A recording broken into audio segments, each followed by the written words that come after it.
আল্লাহ রাব্বুল আলামিন বলেন, ইয়াউমাইযিন তুহাদ্দিসু আখবারাহা বিআন্না রাব্বাকা আওহা লাহা। আল্লাহ রাব্বুল আলামিন সূরা জিলজালের মধ্যে বললেন, জমিন সেদিন তার খবরগুলোকে বৃত্তান্ত করবে, খবরগুলো বর্ণনা করবে। আল্লাহ রাব্বুল আলামিন জমিনকে যেমনটাই অর্ডার করবেন, আল্লাহর নির্দেশনা অনুযায়ী এই জমিন সেদিন সমস্ত খবর আল্লাহর সামনে বর্ণনা করে দিবে। আল্লাহ নবী জিজ্ঞেস করলেন, আতাদরুনা মা আখবারুহা? সাহাবায়ে কেরামকে জিজ্ঞেস করলেন, এই জমিন কি খবর বর্ণনা সেদিন করবে তোমরা জানো নাকি? সাহাবায়ে কেরাম বললেন, আল্লাহু ওয়া রাসূলুহু আলাম, আল্লাহ এবং তার রাসূল ভালো জানেন, আমরা জানি না। আল্লাহ নবী বললেন, জমিনের খবর হলো এই জমিনের উপরে থেকে, এই পৃথিবী থেকে, পৃথিবীতে অবস্থান করে আমরা কে কোন জায়গায় অবস্থান করছি সেটা দেখার ব্যাপার নয়, বরং এই পৃথিবীর যে যেখানেই থাকি না কেন, এই মাটির উপর অবস্থান করি না কেন, আমি যতটা জায়গা বিচরণ করব, আমি যতটা জায়গায় জমিনের উপর অবস্থান করব, ওই জমিন সেদিন আমার বিপক্ষে আল্লাহর কাছে সব বলে দিবে। গভীর রজনীতে পৃথিবীর কোনো মানুষ দেখে নাই, আমি একা একা ছিলাম। গভীর রজনীতে আমি একা একা একটা পাপ কাজ করেছিলাম, কেউ দেখে নাই। আল্লাহ রাব্বুল আলামিন বললেন, আমি যেই জমিনের উপরে দাঁড়িয়ে, যেই জমিনের অংশটার উপরে ঘরের পিছনে দাঁড়িয়ে যেই পাপ কাজ করেছিলাম, হাসরের মাঠে আমার ঘরের ওই অন্ধকারের জায়গাটা সেদিন আল্লাহকে বলে দিবে, আল্লাহ অমুক বৎসরের ওই মাসের ওই তারিখে এতটা সময় এই বান্দা আমার উপরে দাঁড়িয়ে এসে এই পাপ কাজ করেছিল। কই যাই, কই যাব আমরা, কই যাব? এই জন্য রাসূল সাল্লাল্লাহু আলাইহি সাল্লামের একটা সুন্নাহ ছিল, যেই জায়গায় আপনি সালাত আদায় করলেন ফরজ, এই ফরজ সালাত আদায় করার পরে সুন্নত যখন পড়বেন, জায়গাটা একটু চেঞ্জ করে পড়েন, কারণ ওই জায়গা আল্লাহর কাছে আপনার পক্ষে পরকালে সাক্ষ্য। সম্মানিত উপস্থিতি, পরকালকে সামনে রেখে, পরকালমুখী, পরকালকে কেন্দ্র করে আমাদেরকে জীবন গঠন করা লাগবে।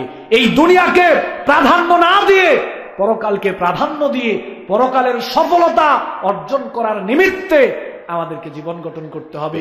এই দুনিয়ার সফলতা, এই দুনিয়ার ক্ষমতা, দুনিয়ার লোভ লালসা, দুনিয়ার চাকচিক্য যাতে করে আমাদেরকে পরকাল থেকে বিমুখ করতে না পারে, সর্বদা সব সময় আমাদেরকে সোচ্চার থাকা লাগবে।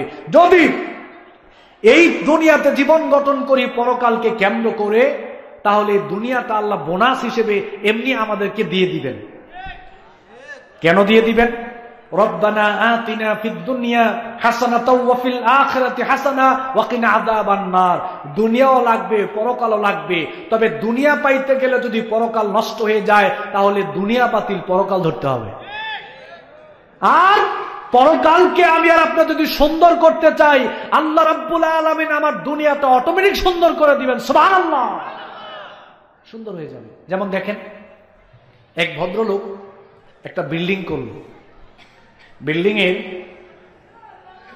ডান সাইড দিয়ে একটা জানালা রাখলো। এই জানালা এখানে রাখার উদ্দেশ্য হলো, মসজিদের মুয়াজ্জিন যখন হাইয়া আলাস সালাহ বলে আযান দিবে, আসসালাতু খায়রুম মিনান নাওম বলে ডাকবে,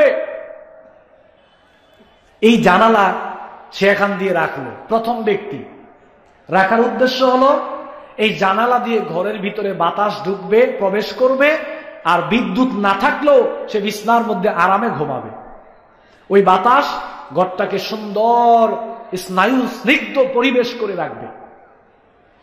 আরেকটা লোক এই বাসার সাথে আরেকটা বাসা করলো, বিল্ডিং করলো, সে একই জায়গায় একটা জানালা রাখলো। তার উদ্দেশ্য হলো, এই জানালা দিয়ে মুয়াজ্জিন যখন আযান দিবে হাইয়া আলাস সালাহ, মুয়াজ্জিন যখন বলবে আসসালাতু খায়রুম মিনান নাওম, তখন মুয়াজ্জিনের আযানের ধ্বনি এই জানালা দিয়ে আমার কানে আসবে, আমার ঘুম ভেঙে যাবে, আমি ঘুম ভেঙে গেলে জামাতের সহিত গিয়ে মসজিদে আমি সালাত আদায় করব। এই নিয়তে লোকটা এখানে জানালা রাখলো। একই জানালা, একই জায়গায়, নিয়তটা শুধু ভিন্ন, নিয়তটা শুধু ভিন্ন। আপনাদেরকে একটা প্রশ্ন করি, প্রথম যেই লোকটা জানালা রাখলো বাতাস পাওয়ার জন্য, সে বাতাস পাচ্ছে কি পাচ্ছে না? পাচ্ছে। দ্বিতীয় লোকটা জানালা রাখলো আজানের ধ্বনি শ্রবণ করার জন্য, এই জানালা দিয়ে আজানের ধ্বনি সে শুনতে পাচ্ছে কি পাচ্ছে না?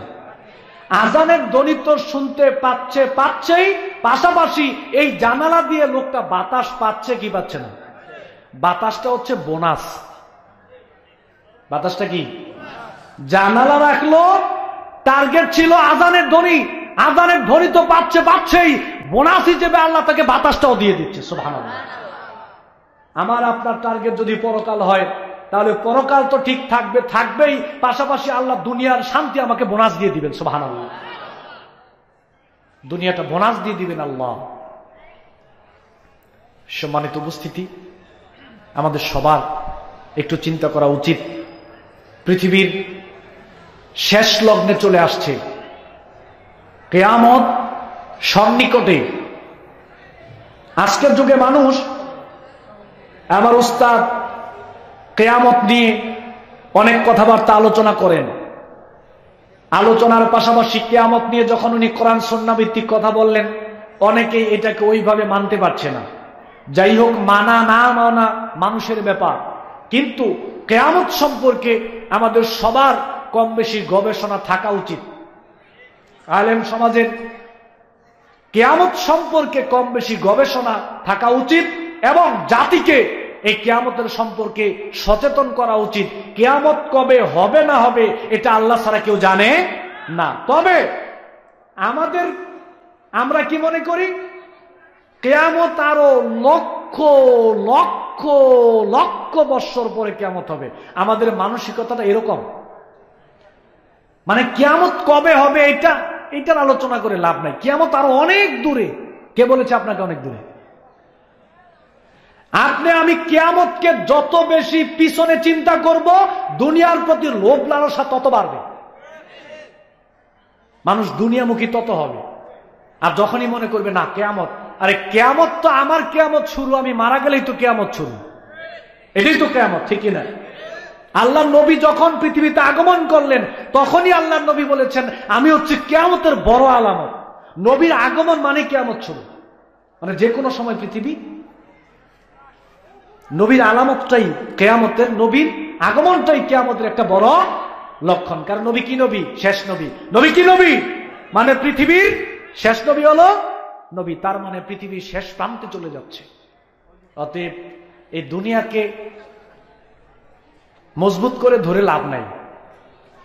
প্রস্তুতি নেন, আসেন নিজের আকীদাকে মজবুত করি, নিজের আকীদাকে পরিশুদ্ধ করি, সংশোধন করি, নিজের আকীদাকে সুন্দর করি, আমলটাকে সুন্দর করি।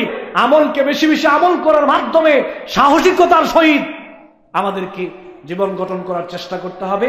পরকালকে প্রাধান্য দিয়ে আমাদেরকে জীবন যাপন করতে হবে, এই দুনিয়াতে অবস্থান করতে হবে এমন ভাবে যাতে করে আমরা পরকালে সাফল্যমণ্ডিত হতে পারি, সফলতা অর্জন করতে পারি। এই মর্মে আল্লাহ রাব্বুল আলামিন আমাদের সবাইকে জীবন যাপন করার তৌফিক দান করেন, বলেন আমিন। ওয়া আখিরু দাওয়ানা আলহামদুলিল্লাহি রাব্বিল আলামিন। সুবহানাকা আল্লাহুম্মা ওয়া বিহামদিকা আশহাদু আল লা ইলাহা ইল্লা আনতা আস্তাগফিরুকা ওয়া আতুবু ইলাইক। ওয়াসসালামু আলাইকুম ওয়া রাহমাতুল্লাহি ওয়া বারাকাতুহু।